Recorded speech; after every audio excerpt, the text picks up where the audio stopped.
हमारी मांगे स्पष्ट है और हमारी मांगे सरकार तक पहुंचाई गई है। हम दिल्ली से आ रहे हैं, रात भर का प्रवास कर यहाँ पर आपके सामने खड़े हैं। सरकार को हमारी मांगे मालूम है। 7,500 और महंगाई भत्ता, ये हमारी मांग अगर पूरी नहीं होती तो हम आग लगा देंगे, कुर्सियां हिलवा देंगे। हमारे पास इतनी शक्ति है जितनी किसी राजनीतिक पार्टी के पास आज नहीं है। आज हमारे पास 63 लाख लोग हैं, 63 लाख परिवार है और हर परिवार में 5 सदस्य 10 सदस्य। अगर इसका गुना किया जाए, यकीन मानिए 3.5 करोड़ वोट आपके हाथ में, आपके मुट्ठी में। हम रोज हमारी सभा श्रद्धांजलि से शुरुआत करते हैं। ये बड़ी खेद की बात है, बहुत खेद की बात है। हमारे पास समय नहीं है, इनके नखरे सहने के लिए हम यहाँ पैदा नहीं हुए हैं। हमने देश बनाया है, हर एक ने हमने पैसा जमा किया है। वहां पर 40 साल हमने नौकरी करके पैसा जमा किया और उस पैसों का हिसाब हम इनसे लेंगे। अगर हमारा पैसा इनके पास रखा है, 4.25 लाख करोड़ रुपए आपके पेंशन फंड में, आपका पूरा फंड 14 लाख करोड़ का है और 4.25 लाख करोड़ इनके पास पेंशन फंड में होने के बावजूद अगर ये अपनी मांगे पूरी नहीं करते तो इनकी ईंट से ईंट बजा देंगे। अगर हमारी मांग पूरी तरह से पूरी नहीं हुई तो यकीन मानिए इनके कैंडिडेट को हम टक्कर देंगे। ये क्षमता हम में।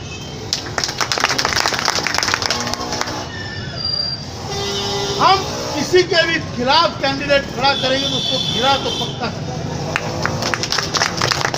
हम कोई राजनीतिक दल नहीं है, न हम किसी राजनीतिक दल से जुड़े हैं, लेकिन हमारी लड़ाई हमारे अस्तित्व की लड़ाई, हमारे स्वाभिमान की लड़ाई।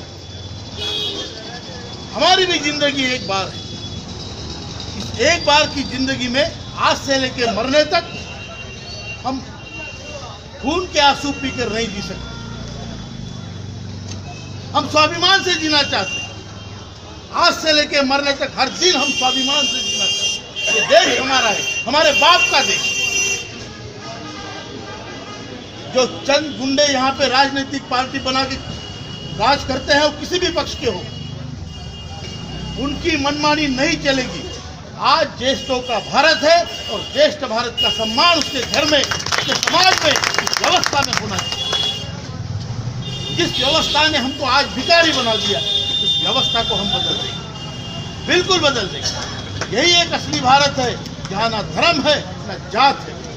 हमारा रिश्ता ना धर्म का ना जात का, हमारा कर्म का रिश्ता।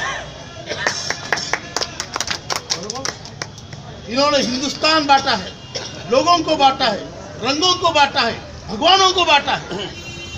हम उन सबको इकट्ठा करेंगे, हम हिंदुस्तान बनाएंगे और हम अपना हक लेके रहेंगे। अगर सरकार हमारा हक देने से कतराती है तो सरकार को अगली बार के लिए सोचना होगा। ये इतनी बड़ी चीज। आपसे मेरी इतनी विनती है कि आपकी जो यूनिटी है, जो एकता है, वो बनाए रखें और हम लोग यकीन मानिए आपका हक आपके पीछे लेके भागेंगे, आपके हाथ में रखेंगे, मजबूर करेंगे। जरूर करें, सही है, मजबूत हो जाएगा। आज बजट सेशन चल रहा है, कल से शुरू हुआ है, परसों से। वहाँ पे कुछ खैरातें बांटी जा रही है।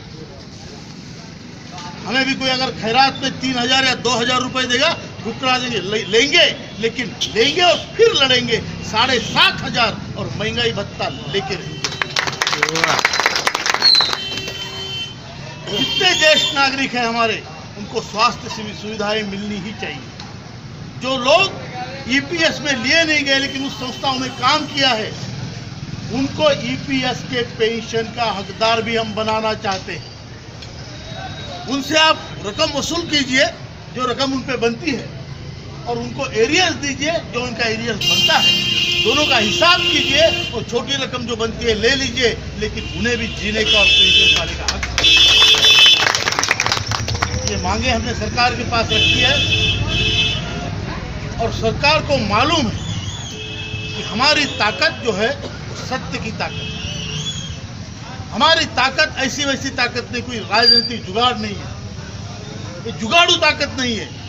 हमारी ताकत एक सत्यता इसमें है, एक सत्य है, और इसकी वजह से सरकार हमारी तरफ नजर उठा के नहीं देख सकती। यकीन मानिए, अगर हम नजर उठाएंगे तो उनकी नजर झुकेगी, ये ताकत हम में।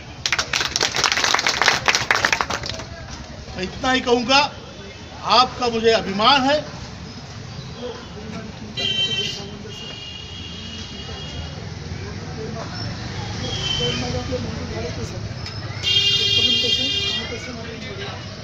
हमारी जो लड़ाई है इसमें कुछ हमें विजय मिला है, पूरा विजय अभी तक नहीं मिला है, पूरी विजय अभी तक नहीं मिली है, कुछ विजय हमें मिली। पहली बात, आज हमारा एक टी शर्ट पहन के या वैसे भी ईपीएस का कोई आदमी किसी कमिश्नर के कार्यालय में जाता है तो उसको सम्मान होता है, पहले उसको अंदर नहीं आने देते, क्योंकि उनको मालूम है अगर ये घुसने नहीं देंगे तो लोग आके उनकी कॉलर पकड़ने की ताकत रखते। दूसरी बात, कम्युनिकेशन का मुद्दा उन्होंने पूरी तरह से मान लिया है। पहले हयात कम्युनिकेशन का पैसा कटता था, अब 15 साल के बाद आपने कम्युनिकेशन की रकम, आपका पेमेंट पूरा हो जाएगा, जितना आपको पहले मिलता था उतनी आपकी पेंशन हो जाएगी। स्वास्थ्य सुविधाएं, ये अपनी मांग मान्य हुई है, और दिल्ली में पायलट प्रोजेक्ट चल रहा है, उसके बाद वो पूरे हिंदुस्तान में लागू होगा। उसमें दिल्ली की जो हमारी टीम है उनको हमने बता दिया है कि ये स्वास्थ्य सेवा का जो उनका प्रोजेक्ट चल रहा है उस पर बारीकी से नज़र रखी जाए, उसमें जो जो कमियां हैं हमें बताएं, क्योंकि हम नहीं चाहते कि कोई ऐसी स्कीम ये चलाए, फर्जी स्कीम चलाए और बोले आपको स्वास्थ्य सुविधा दे दी और सरकारी अस्पताल में चले जाओ। हम ठोस सिस्टम चाहते हैं जिसके हम और अपने परिवार के जो हम अवलंबित सदस्य हैं उनको स्वास्थ्य सुविधाएं अच्छी तरह से मिले, और उसके लिए हमारी टीम कार्यरत है दिल्ली में। उसके बाद जिनको 1000 रुपये पेंशन नहीं है, कम्युटेशन का मुद्दा हटने के बाद उनको सबको 1000 रुपये पेंशन तो होने ही वाली है। तो ये सारी चीजें जो हो रही है ये आपकी जीत है, लेकिन आपकी हमारी सबकी पूरी जीत तब होगी जब 7,500 और महंगाई भत्ता हम में से हर किसी को। वो दिन दूर नहीं है, 13 तारीख तक बजट है, उसके अंदर ये फैसला हो जाना चाहिए, और मार्च में आचार संहिता लगेगी। उसके पहले अगर फैसला नहीं होता है तो इनके सारे कैंडिडेट को हराने की ताकत मिलेगी।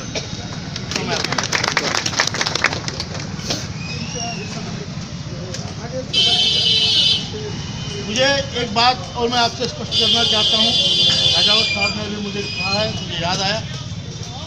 हम कल अभी दिल्ली से आ रहे हैं, कल हम परसों के दिन भगीरथ जी प्रसाद से मिले थे, आपके सांसद जी से।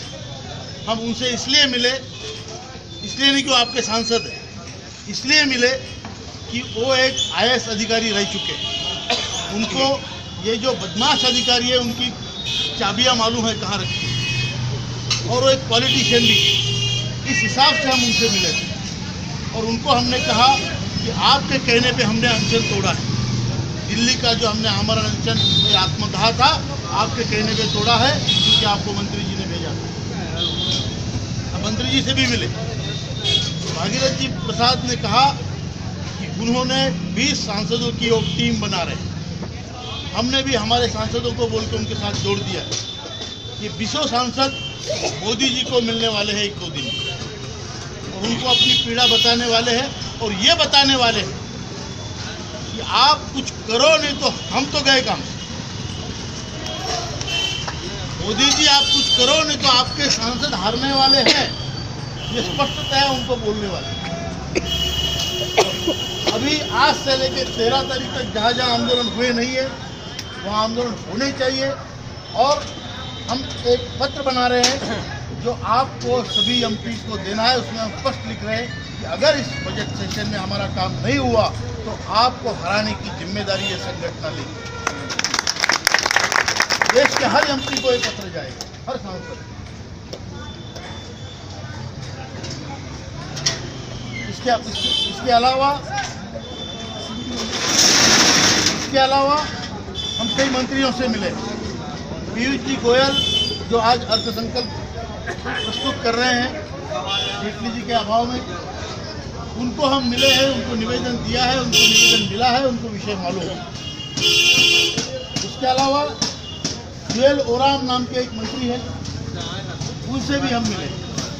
वो मंत्री आदिवासी क्षेत्र के, इसमें मध्य प्रदेश, बिहार, झारखंड, उड़ीसा, ये राज्यों में आदिवासियों की संख्या ज़्यादा है।